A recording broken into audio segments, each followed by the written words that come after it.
Welcome back to the ZERT Coffee and Chaos podcast, a show where we talk about anything and everything relating to what it means to be a prepared individual and a survivalist in today's day and age. I'm your host, Chris Bartagone. With me today, my co-host, Jamie Franks. Jamie, how's it going? Not too bad. We're in the 11th month of the year. My God, 11 months in, and I remember 2023 SHOT Show with you like it was yesterday. Absolutely insane. Yeah. And it will be here again soon. It will be. It will be. Literally 2.5 months. I just booked my hotel and everything. So next is airfare. But are you going? I believe so. Okay. You're gonna have to. I can't say for, but like, it's easy for me to go. It's a pretty short drive, and it's not too much drama for me to get a badge. So, okay, good deal. Folks, obviously, welcome back to the show. Like we stated, we seem to have locked down our tech issues. I say that now and probably just jinxed ourselves, but this episode obviously will be on your favorite podcast channel, Spotify, Apple Podcasts, Google, wherever you listen to it. And it will also, the video portion will be up on YouTube. Some of those other past episodes have been put up on YouTube. So if you prefer this in a vlog platform or framework, then please head over to the YouTube channel and you can find us over there as well to watch these and see how handsome we are not. I'm just kidding. We're both debonair. Sounds like a Russian fraud, a vlog. It does. It does. Speaking of Russian vlogs and hackers and whatnot, we've been dealing with some issues on the main ZERT Facebook page. So if you are following that and you have gotten a link, I put this information out on a video. We put it out on the page, but if you do get a link from us and it looks like our profile picture and a message from us with our profile picture asking you to click a link, do not click that link. I don't know if these people are just bored with trying to get you to sign up for your car's extended warranty or not, but they have moved on to greener pastures, which is us. So that being said, the world has not gone to World War III. We're not there yet, but we have not started to get better. We have experienced some things that in the last week that have happened on our soil that are not great. Obviously, we're talking about the situation in Maine, which the situation is over and it's done, and we don't really need to address too much into it. Okay. And we've got a battery exhausted situation here on the video. So this is great. Ladies and gentlemen, this will be a audio episode only. Technical problems continue. So anyway, we are just going to continue with the episode, and everything I said 5 minutes ago about this being on YouTube is a lie. As we talk through this, I am also going to try and work around this. So, but we saw the issue obviously happen in Maine, right? And everyone was paying close attention, and there was a lot of fear surrounding it for a little bit because he was missing, right? Yeah. Unlike most mass shootings that either resolve with the person being taken into custody at the location, or taking their own lives at the location, or being put down at the location. As far as we knew, this guy was at large for 2 days, 3 days. Correct. So, which is not typical of these types of situations. Turns out he wasn't, but he was not. As far as we knew, he was. He was, right. Addendum, we are back to live video. So this will be, in fact, on YouTube. All right, now that that's over. So situation happened, obviously, which should have never happened because clearly on the door there was a sticker, and it's the most important sticker we should all be paying attention to, and it was a gun-free zone. So Yep. the fact that there was a I gun guess brought he in couldn't there, read. no, couldn't read, or criminals just don't pay attention Right. or care about laws anyway. Um, so you know, the situation happened. We've seen these situations happen before. Everybody can couch quarterback this thing, and they probably have.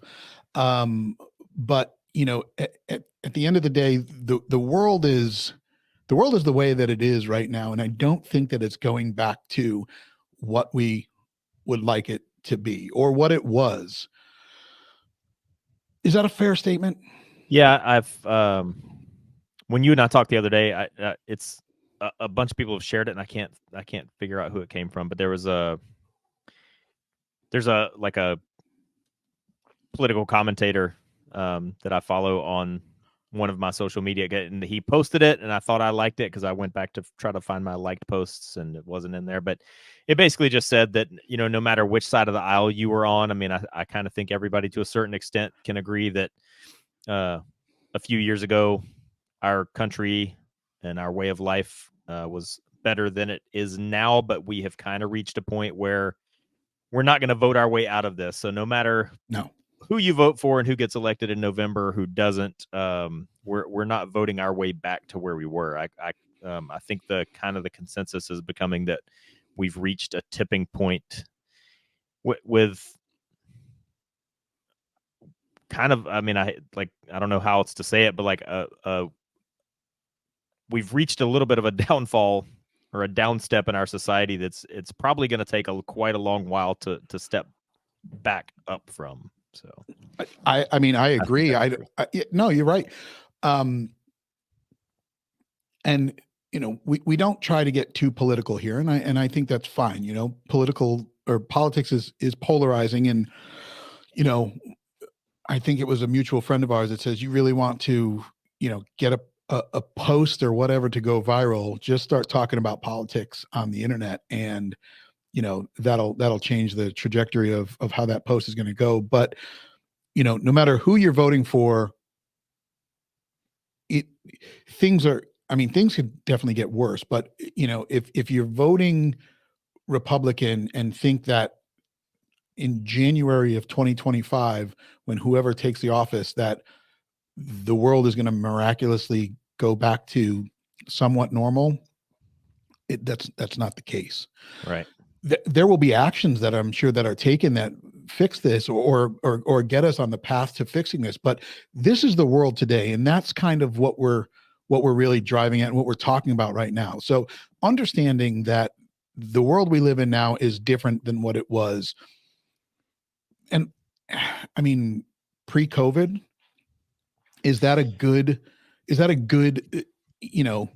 marking Yeah, point? it's I mean that's definitely a place where you can mark the twine, but I think it's more subtle than that, and it's been going on for longer than maybe people realize it, because it depends on what metric you start to use, and then you pick that metric and then look at how far back it goes. And like one example is, I think more and more people just in general are starting to realize, which plays into a lot of the stuff we talk about, um, whether you like it or not, and whatever your opinion is on it or not, like nobody's coming to help you. Right.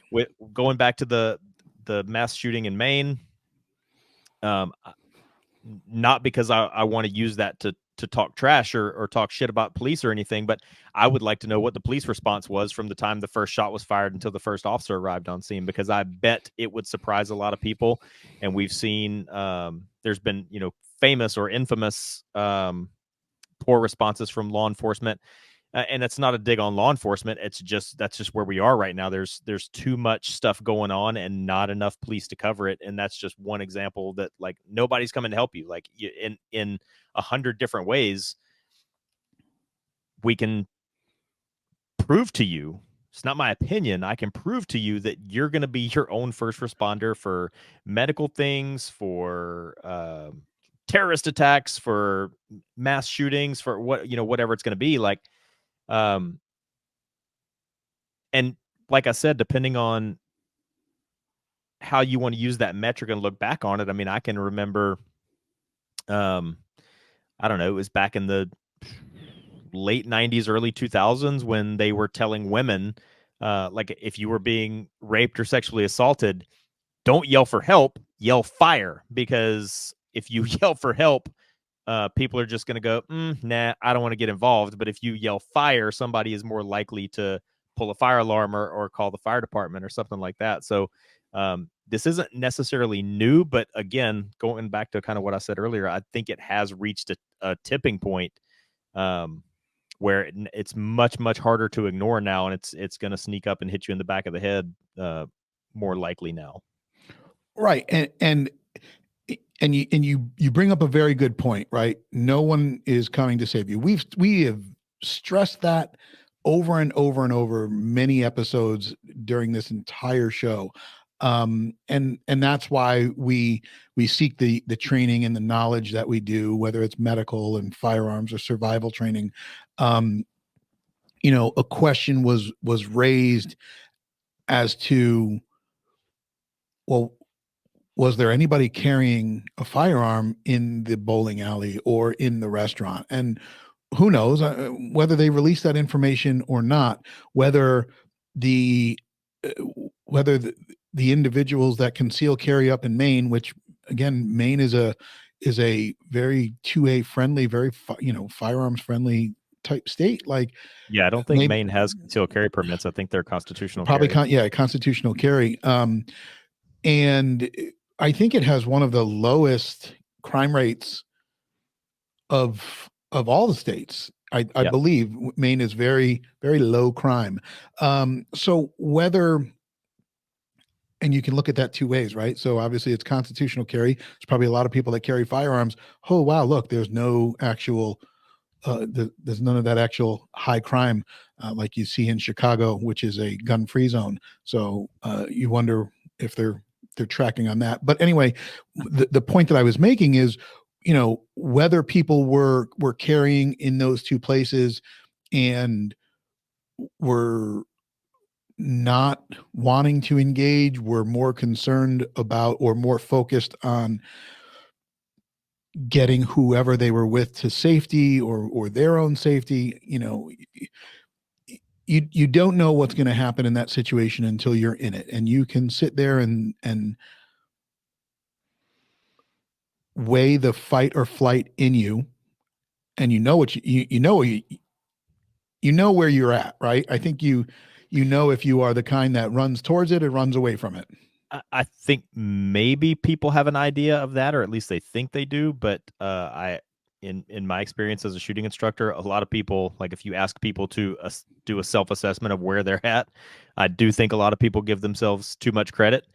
Um, but one thing, like, again, not to go down the road of like, what would I do? What would you do? What do you think you would have done? I don't think you would have Right. done that. But um, one thing that I do think is pretty provable is, like,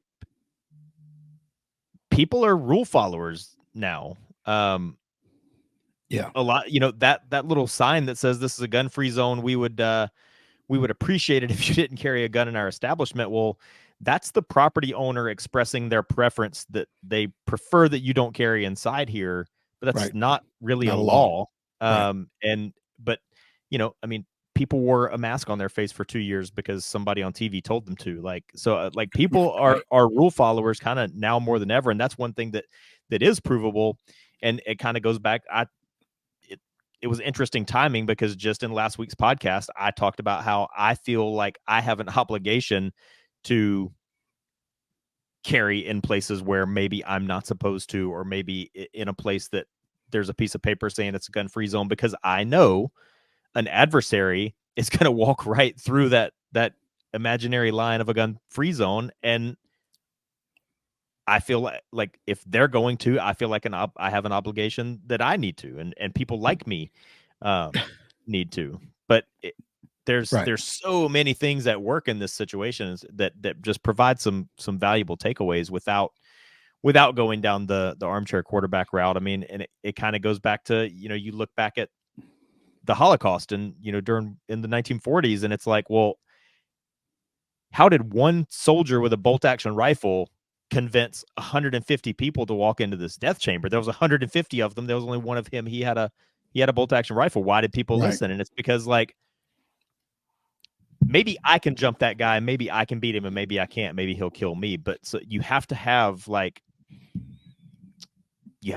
or 4 people that are like ready to go all at once and are willing to risk their lives at the same time. And that's very, very uncommon. That's whether people have a high opinion of their skills or abilities or level of training or whatever. Again, that's a historic fact of the matter, is that you have to have 5 people on board that aren't communicating, by the way. It's not like me and 5 of my friends are in the corner coming up with a plan. No. You have to be the one that you have to go for it, and you have to hope that 5 other people are going to go with you. And like what I said about the shooting in Maine or one of the things I said is, if you take concealed carry and firearms completely out of the equation, and let's say everybody in that place was completely unarmed, like nobody even had a pocket knife. Well, if I take the best shooter in the world and put them on a flat open shooting range, and I have 18 people all run at them at once, the best shooter in the world is probably going to shoot 2 or 3 people before everybody's on top of him. I mean, we can actually cite facts on the scenario. I mean, just look at United 93. Yeah. Right. I mean, again, you just said no firearms, no knives, no anything. Yeah. And that's that's a different situation, because that's a situation where everybody's kind of acutely aware that if we don't all band together and do something right now, we're all going to die. Whereas in this active shooting thing, I can duck down behind this wall of bowling balls and I'm probably going to be okay, because the guy's down there shooting. And if I stay right here, I'm okay. I'll be the one that lives. So I don't want to stick my neck out right now. So it is a little bit of a different situation, but I understand what you're saying. I mean, kind of, but it speaks to that ingrained or that fight or flight that is, you either have it or you don't, right? It wasn't the entire plane that acted in that. It was a group of people. Now, granted, there was communication, they were talking, but like you just said, if 20 people rush this one person, you're right, maybe only 2 shots get off before the mob mentality takes over and they tackle him. I mean, heck, a group of people even took down Michael Myers in Halloween Kills, and one of them, Halloween, whatever the last was, whatever the last horrible ones were. But I mean, it's a great point, Jamie. It's a great point. Like, take the firearms out of it, take the training out of it. You don't even need to be Hoist Gracie. If a group of people can overpower one person. Yeah. And like, without question. Now, I didn't see, I don't know if they've showed any of it, and I don't think that they have, and I don't think that we will. You'll never see the layout of the restaurant or the bowling alley unless you go there. And then again, you're going to quarterback this thing from the couch all you want, but you're never going to know. No, and this is not a dig on the victims of the shooting. I only bring this up to point out that this would almost be a given, that this would be a constant, like, across the board, unless you just happen to walk into like a VFW full of Marines or something. Like, but most people, most of the time, in most places, are going to keep their heads down and hope for the best. And most places, most of the time, you're not going to have a large number of people that all decide at the same time that we're going to flip on our combat mindset switch and we're going to get this guy. And this goes all the way back to the Revolutionary War. That's where the term 3%er comes from the Revolutionary War, was that back during the Revolutionary War, they estimate that roughly only 3% of the populace actively participated in the revolution. The other 97% were keeping their heads down and hoping for the best. Like, right. So And we've seen stuff like this. Obviously, there've since what's happened in the Middle East has escalated. We are somewhat involved, right? I mean, there are people that are being deployed, and there is some of that. There's been no parasails flying into, local concerts here. We haven't heard of any of that. No, but There's there is ISR footage of armed cartel gunmen crossing the border just a couple days ago. Yeah, exactly. And And and and they think in the imagery they think they identified explosive devices on them as well, right. and then Yep. they have And disappeared.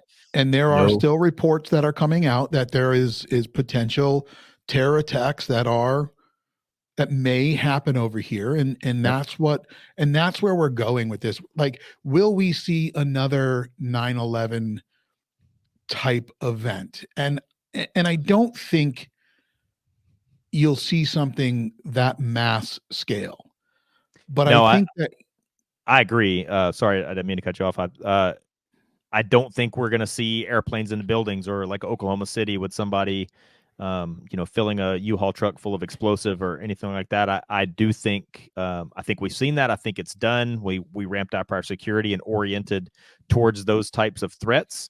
Now you go to any federal building or public building, now they have physical barriers to create standoff distance. And now, you can't, now airport security is far more, scrutinizing than it used to be. And so we've oriented our posture in that direction. So now people that wish to do harm are going to orient themselves in a different direction. And I do think, correct.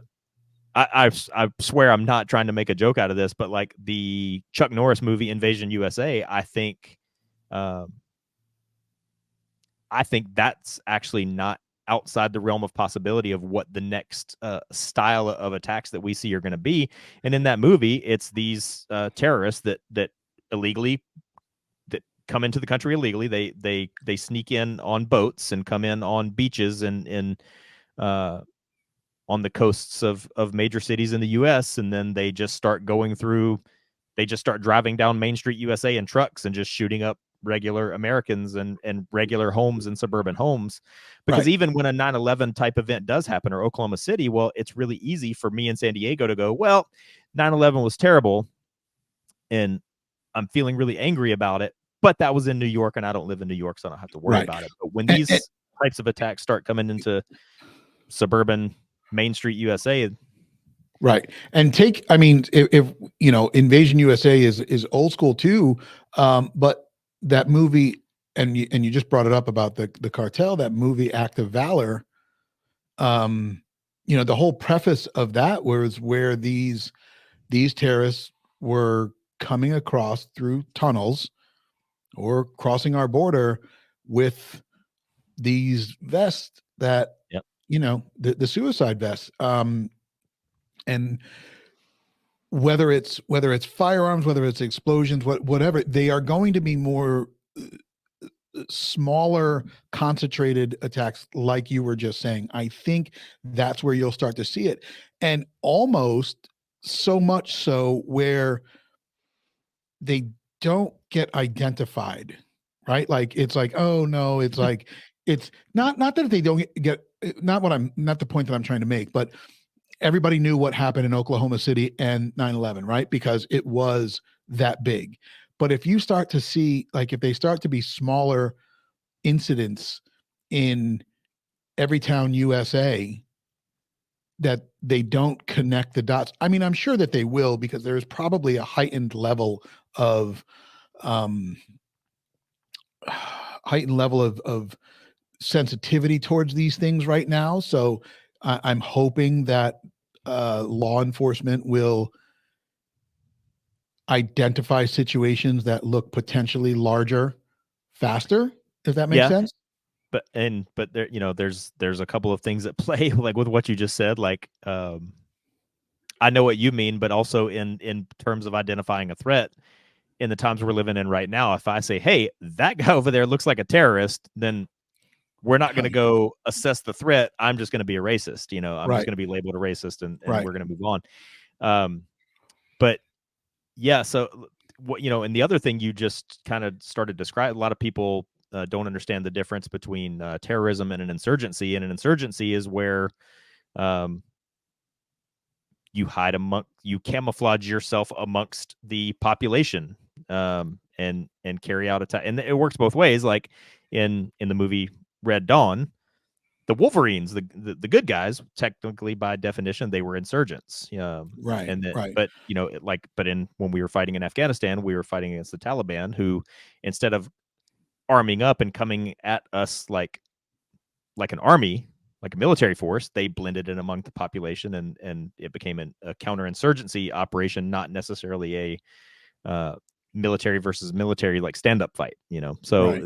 it's all very unconventional, and it's terrorist and insurgent tactics, and it's hard to identify, and especially in the society we live in right now, where America's a melting pot, and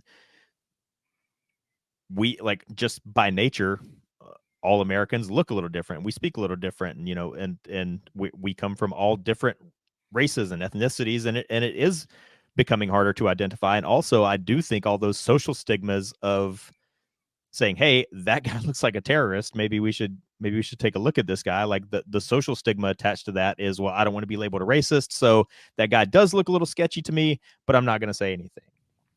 Right. And one of the other things that you've seen it on the news, and it's concerning and a little scary to me, is you see all of these people here in the United States that are protesting over what's happening over there, Yeah.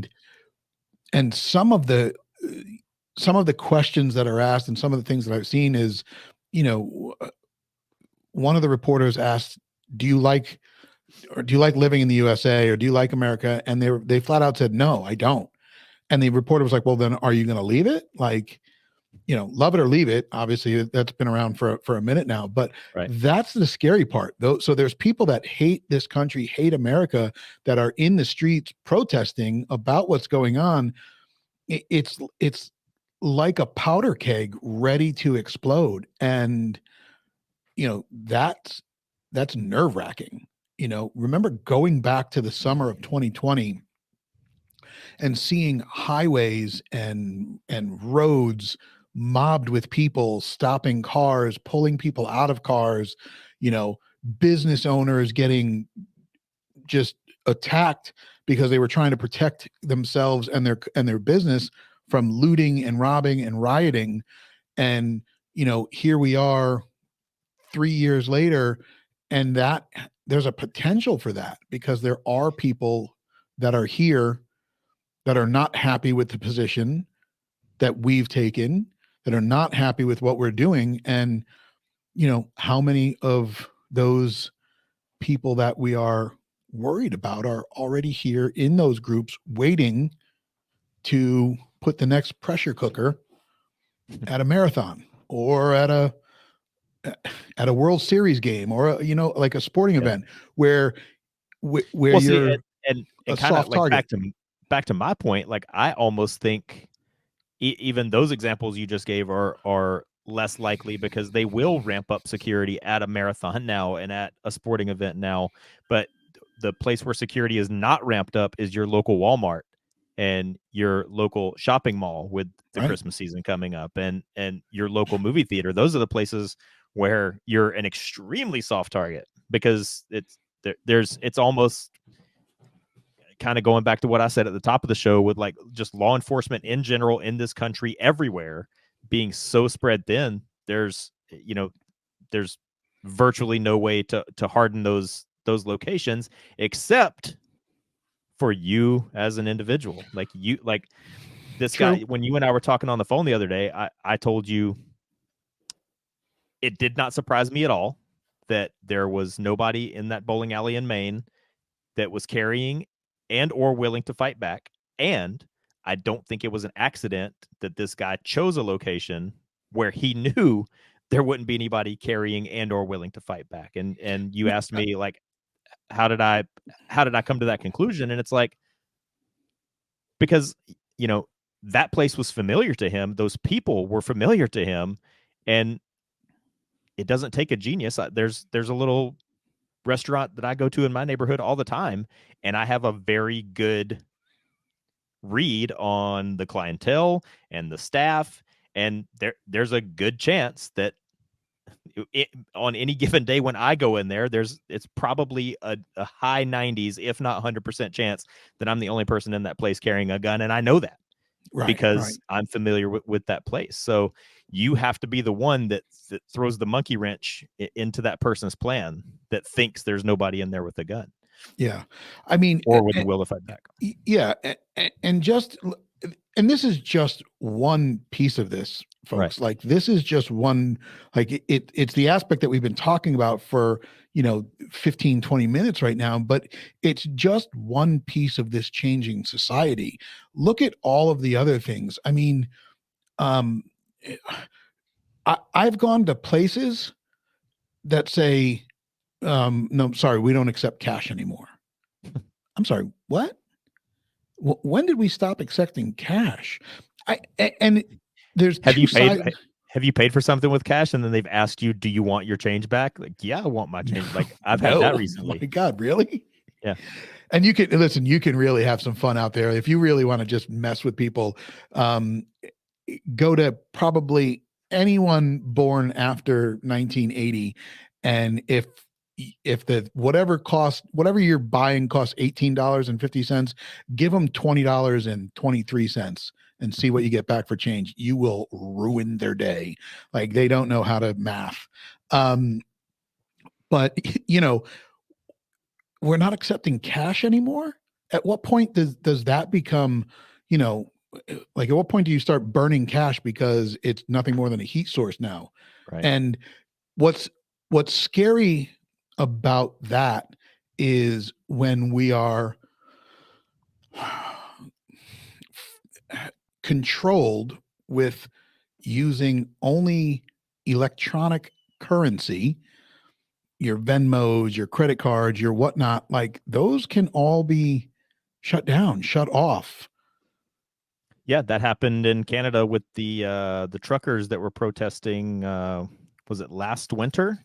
Oh yeah, I remember that. And people were like Venmoing the truckers, all those protesting truckers, Yep.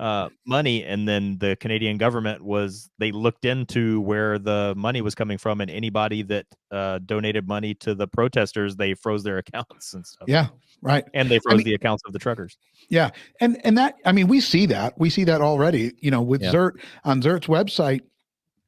ZERT used to accept PayPal, and PayPal.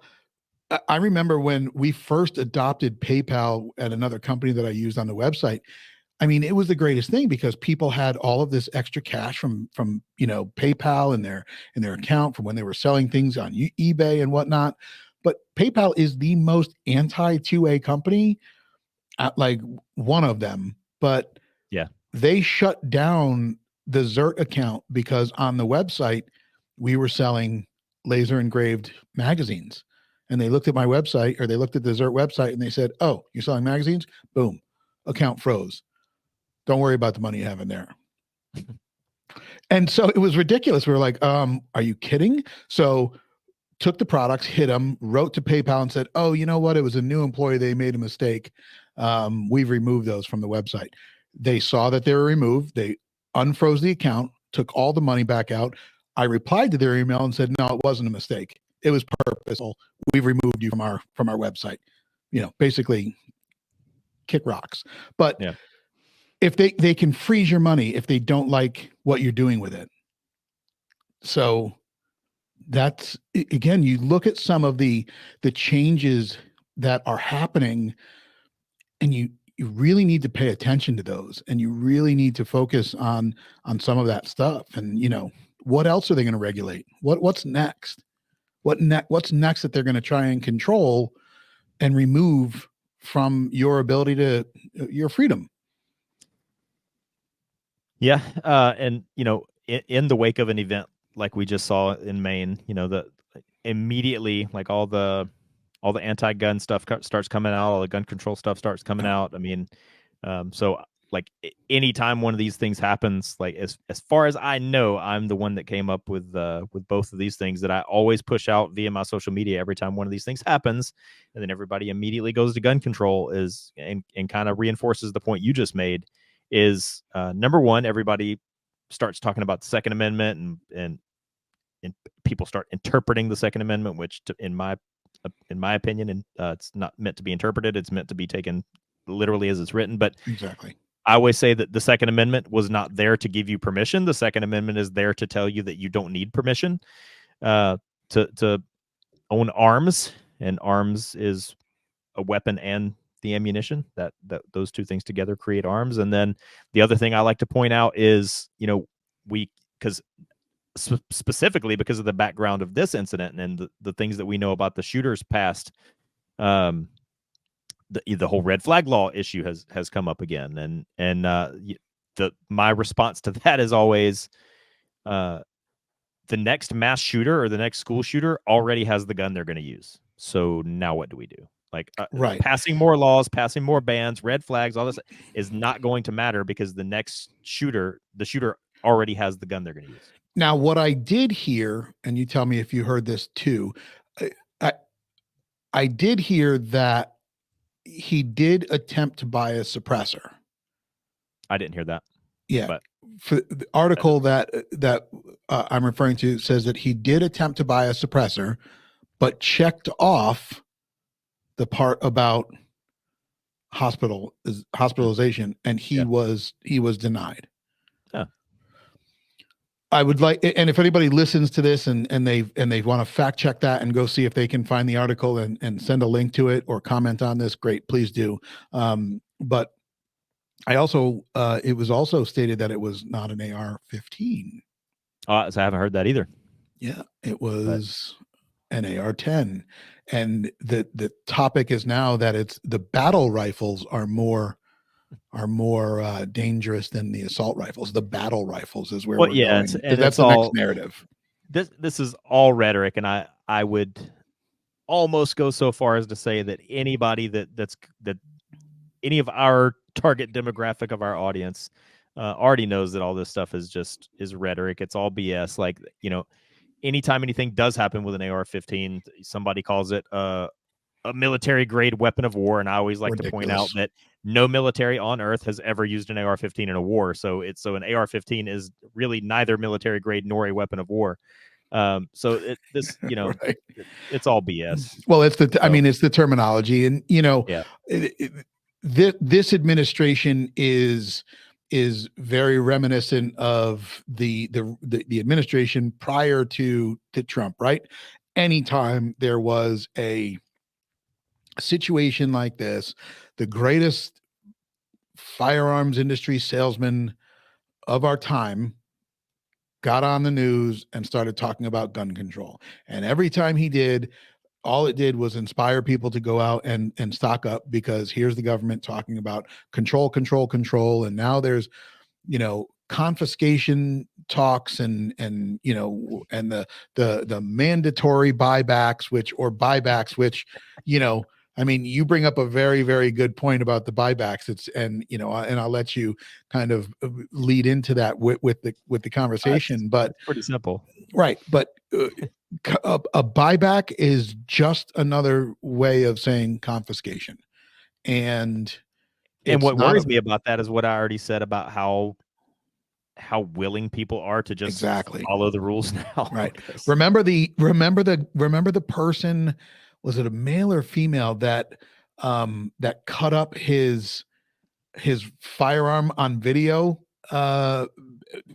Wasn't it a few years ago where they were talking about something that was now no longer legal, and he literally took like a chop saw on the internet and cut it up? Well, so what the guy basically ended up committing a felony on camera. Oh yeah, that's right. That's right. He went to destroy his AR-15, and all he did was just cut the barrel off and made the barrel about 4 inches long. Yeah, he made an SBR and immediately became a felon by not having his tax stamp. It's it's really awkward how that's the first thing that politicians go to. They start talking about that, and we've talked about it many times, and it's the question that you always ask is just like what just happened here in Connecticut.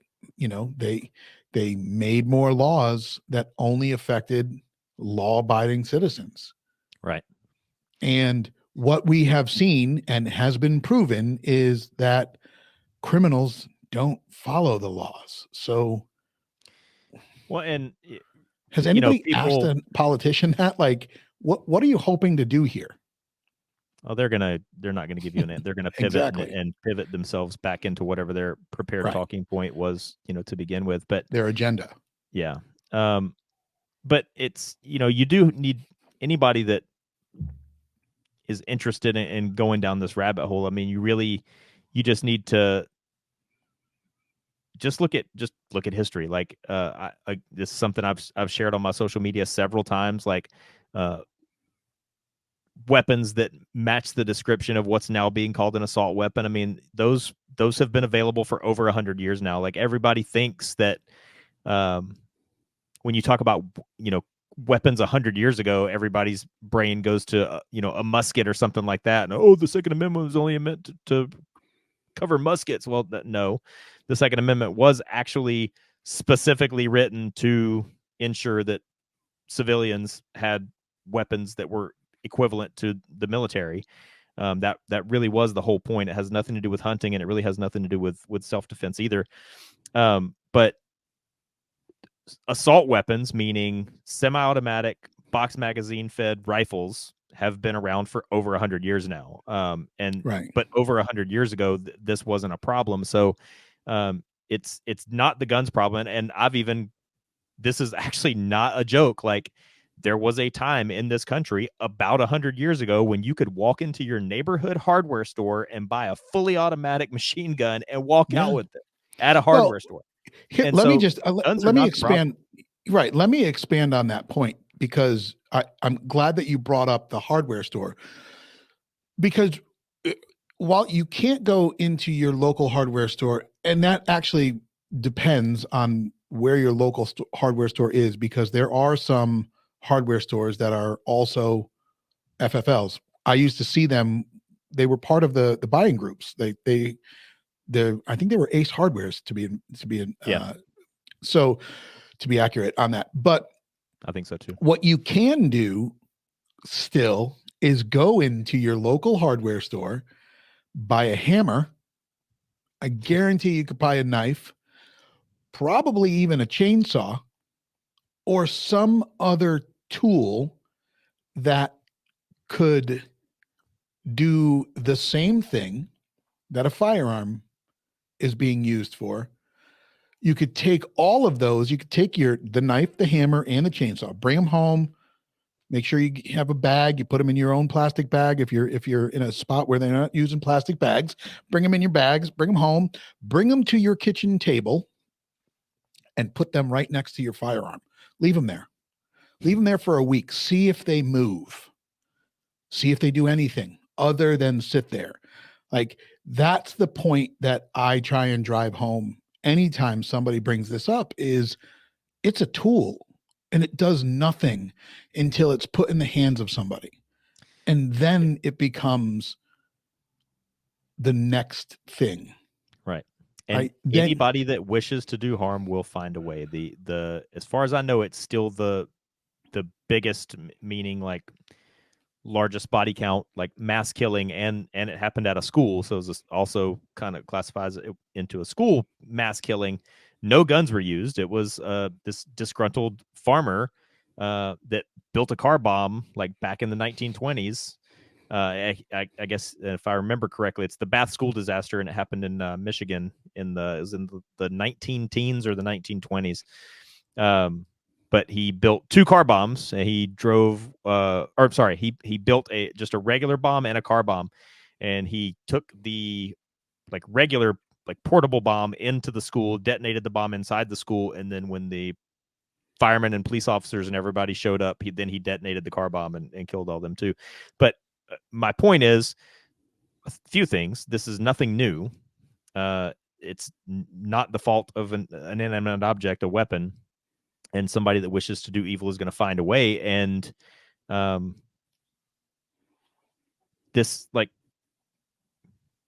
you got to figure out how you're going to stop that at your level, or going back to something I referenced in one of the other podcasts, my backyard theory. You have to watch your backyard and be responsible for your backyard. But as a society, we have to figure out, like, as long as we focus on what's not the problem, and guns are not the problem, but as long as everybody's focus is on that, then we're whatever the real problem and the real solution is, because guns are not the problem and taking away guns will not be the solution. But as long as everybody's focused on that, then whatever the real root cause of whatever's happening in our society is going to continue to slide further down the road. I agree. And what's, well, yeah, I mean, no, I'm just going to leave it there. It's a challenging situation to deal with, and to kind of address and to point out one of the things that you were just talking about there, and it's funny because when you said evil's going to find a way, that's the best way to kind of put it. But I was just looking at my memories on Facebook, right? And back in 2017, I think either today or maybe it was last night, but it was when that the Paris thing happened with the box truck. Do you remember that? The guy I do. that rented I remember it because of the dad joke I made about it, because it was Nice. And so in all the news reports, it said NISE, and I was like, why does everybody keep saying this is so nice? This was not nice, but right. But yes, I do remember it. But yeah, a box truck and a knife, Right, box truck and a knife. So,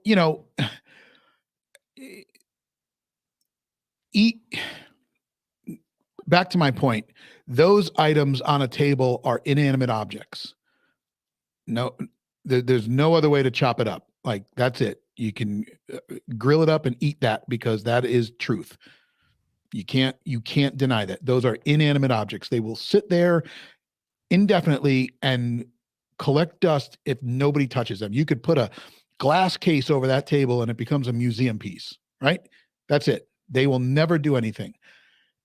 When you put them in the hands of somebody who wants to do harm to other humans, that's when they become weapons. Before that, they're just tools. I don't know. I don't know if that makes sense. I don't know if it resonates with anybody, but and you can use a tool how you want to use it. I mean, you can use a tool to create things. You can use a hammer, and you can use a wrench to drive a nail, and that doesn't make it a hammer. Like, so you can use, like, I'm sitting here in this room, and I mean, I know what it looks like on the screen, but right. I was about to say I'm surrounded by 100 things that I can use to kill somebody, but no, just like regular things. I mean, yeah, and I do actually, to your earlier point, I think there is a statistic about how, like, hammers are actually one of the most commonly used murder weapons. Right. Actually, I think, and if I, again, somebody can fact check me on this, but I actually believe hammers are used in more murders than semi-automatic rifles. So, well, I mean that, but again, there's some probably good statistics out. Well, they're not good statistics, but there's statistics out there when it comes to this type of situation. And I think, domestic disturbances or domestic violence situations are still probably up there when it comes to these types of, to people inflicting harm on one another.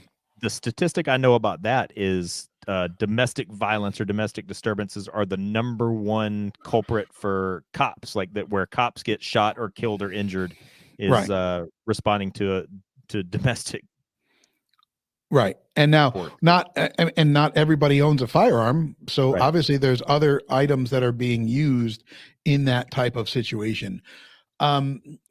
and I know that we've kind of focused this to the situation surrounding Maine, and I can tell you that when we birthed this episode, it was about a lot of things, and it was basically I kind of had an epiphany as I was driving home after the situation in Maine, and I was like, you know what, the world is continuing to change and continuing to get worse. Um, not, I mean, the sky's not falling, folks, but it is changing and it's evolving, and it's not all rainbows and unicorns. When it seems like on a daily basis, it's like there's a new problem every day, but there is not a new solution every day. Like No, it's not one no, for one. It's not. no. Yeah, and they're just getting worse, right? Like Yeah. 2 weeks ago, we were on the verge, and we probably still are on the verge of World War III, and there was a day of Hamas, and we were going to see terrorists coming in on parachutes and paragliders and wingsuits and whatever.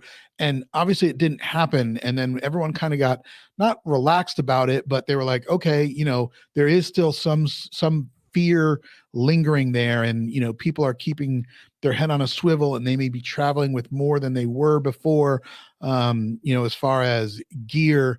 And there was obviously an uptick in ammunition buying. And then, okay, then there were some localized smaller situations that were happening, and then all right, now people are getting deployed, and it's just one thing after the other. And then okay, Maine happened, and and what's next? What's the next thing that we're going to see 9 o'clock tonight when we're going to sit down and try and watch season 1 episode 8 of Suits? Instead, your social media is blowing up because it's some idiot did something evil, and it just it makes you constantly wonder, how much more are we going to see? it There, it's like, I'm a big space nerd, like I among several other nerderies that I get into, but right, I'm one of the things I'm always really been interested in is the Apollo program and the early part of NASA and the space program, not just the Apollo program, but the Mercury 7 and the Gemini astronauts, all that stuff. But there was a book I read about it, and because 1968 was a big year for the space program, but also 1968 was like one of the most volatile years in American history, where um, you know Vietnam was going on. We were right. sending people to the moon, but also that's when the civil rights movement was going on, and there were um, huge riots and protests, and um, I think was 1968 also the University of was it University of Yeah. Oklahoma shooting, um, the Charles Whitman, and was Oh, that right, right, 68 right. or was like but they said, but then they 1968 was the year that like everybody thought like it can't possibly get worse, and then it didn't, and then like there was a 66. big, oh, okay, um but so yeah, so that was part of all the stuff leading up to 1968, but then but they said, but then like everything did get much worse before it got better, but it took us getting to that point before kind of everybody took a societal swing. And what's funny is like all the people that were teenagers in that generation are now the people that most of the people that we have elected in our government now that are making Right. things worse. So And just about that, 1966, Whitman started with knives yeah, in the home, and then went with multiple firearms to the university. I mean, I would love to know if politicians jumped on TV later that day and started talking about this.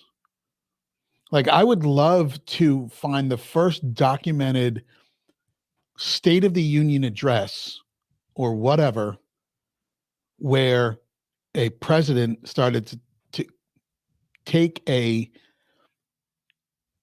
tragedy to push that kind of agenda, right? Like, I mean, Yeah. go back to, I mean, yeah, I would love to know that. So if there's anybody out there that's listening to this show and wants to provide some insight for a future show, send that link over as well. Um, you know, we go through these episodes, and I promise you folks that we do have a path. We have a journey when it comes to these episodes, and it seems like we never really get to the end from the beginning. We kind of move around, but that's I'm hoping that's what makes these things enjoyable, and that keeps you coming back. We may never even get fully through the entire point in the allotted time. You know, we try and keep these to an hour, and we try and drive home a point that you walk away with at the end, wondering and questioning, and then talking about with your group, with your people, with your community. Um, you know, there is another show that I'm doing, and it'll probably be a solo show, just because sometimes, you know, we have these gaps in shows, and I like to put information out. But you know, it's kind of what ZERT means to me, and what ZERT has meant to me, and you know, having a community and that community mindset as we continue to watch this world evolve into whatever it is. It's more important now than ever. You know, it's more important to relay information and to keep people in the know and involved. I had a friend of mine reach out to me from Florida um last week, and he was like, you know, what do I need? What do I need to do? He's like, I'm just, you know, seeing, and it's just like, what you need to do is not wait until now to call me to ask me this question. Right. Should have been before. But what's great about it is he had a list. You know, he had a list of things that he knew he needed to acquire. And you know, I'm hoping that he understands, and that everybody that is seeing this now understands why it's important to be part of this community, your own community. And I told him, I said, okay, listen, great. The first thing you need to do is have a plan. You have kids, they go to different schools. Your wife, does she know what to do? What is your plan, and what triggers it, and what activates it? I can't stress that enough. Keep your eyes open, keep your ears open. Well, there's a word for what you're talking about, and it's called tactics. It And is. like, if anybody that has one of my business cards, my business card says firearms and tactics instructor, because those are two different things. Like most firearms classes that you take, it's how to grip the gun, how to align the sights, how to press the trigger, how to load it, how to unload it, how to clear a malfunction. That's all firearms instruction. That's teaching you how to operate the firearm. But tactics is a completely separate thing. It is not the same thing. And you know, over the last few years, not few years, over the last 10 to 15 years, the word tactics and the word tactical has gotten bastardized, where now a pair of camouflage pants means tactical, but that's not what tactical means. Like, the definition of the word tactics is an action or strategy carefully planned to achieve a specific end. And tactical means showing skillful or clever planning aiming at an end beyond immediate action. So tactics and tactical all relates to planning and taking action. It's not your camouflage, your multicam black backpack is not tactical. Right. But now that's what everybody thinks of when they use the word tactical. So yeah, like to your point, people need to learn. You do need to learn how to operate your firearm safely and skillfully, but you also need to learn the tactics piece, especially if you're the type of person that thinks you would have been in that bowling alley and you would have done something differently. You know, being in the military and teaching firearms and tactics, we have a thing called a FATS trainer. It's a firearms it's firearms tactical simulator. But it's like 360 degrees, and you stand in the center, and you can turn your head and look, and there's people all around, and the trainer plays out a scenario, and you can react to them, and some of them call for you to shoot somebody, and some of them call for you to not. The simulator will try to trick you, and you shouldn't have shot somebody. But one of the scenarios that we run, because they're not all military, some of them the trainer we had, you could run military like battlefield scenarios, or we could run scenarios where it looked like you were in Iraq or Afghanistan, and you could run them that looked like you were in a domestic disturbance, where you were a police officer coming through the door of a bedroom where a man was attacking a woman, or appeared to be. And one of the ones we could run was a movie theater, and that was one of our favorite ones to run, because it got to the point where like people wouldn't even bet money on it anymore, because it was almost a guaranteed result every time we would run this scenario. From your point of view, you were in a movie theater. A shooter would come in through one of the emergency exits, and would stand there for a second. And so obviously it gets your attention, and you obviously know that you're in a training simulation, so something's going to happen. And then the guy pulls out a gun, but he doesn't immediately start shooting. There's a little bit of a break. Like he pauses for a second, looks around with the gun in his hand, and then starts shooting. And 100% of the time, our students would punch their gun out, take aim, and just as they were depressing the trigger, somebody would stand up in front of them, and they would cap a innocent bystander in the back of the head. And that happened almost 100% of the time. Wow. And so, when you're thinking about this, when you're thinking about getting training and filling those gaps in your kit that we've talked about in previous episodes, and like you said, your buddy had a list of acquiring gear. Like, make sure, number one, make sure you vet your instructors, and you're getting instruction from somebody that knows what they're talking about. But the tactics piece is definitely a piece that needs to be addressed, because in a space like that bowling alley would have been, it would have been complete chaos. It's a 4-dimensional space, meaning there's length, width, depth, and time that's at play, because people are moving around. Where somebody was a second ago, now they're in a different place, and what was a safe direction a second ago isn't anymore, and so forth and so on.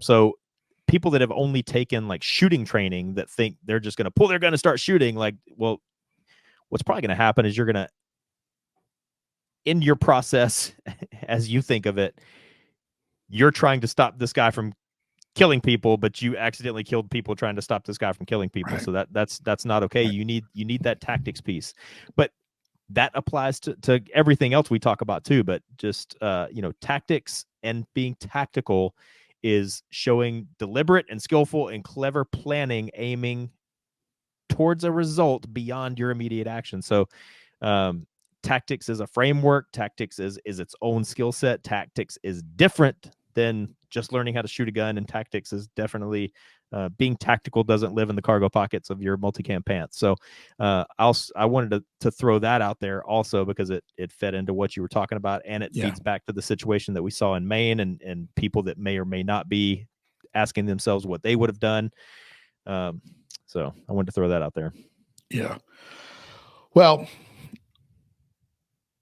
I think the best way or the most important thing to leave people with is that the world is changing, society is changing, the people in it are changing. Recognize what you can, prepare for what you can, whether that's gear, whether that's training, but just be safe, be vigilant. And understand nobody's coming to help you. And that's the last point. Not soon enough. Exactly. So that's it for us today. Thank you again for listening. We do appreciate it. Please provide any feedback. Stay safe out there. Don't be a resupply. Jamie? It's easy to be hard. It's hard to be smart. Get training and be realistic. Thanks, guys. We'll talk to you soon.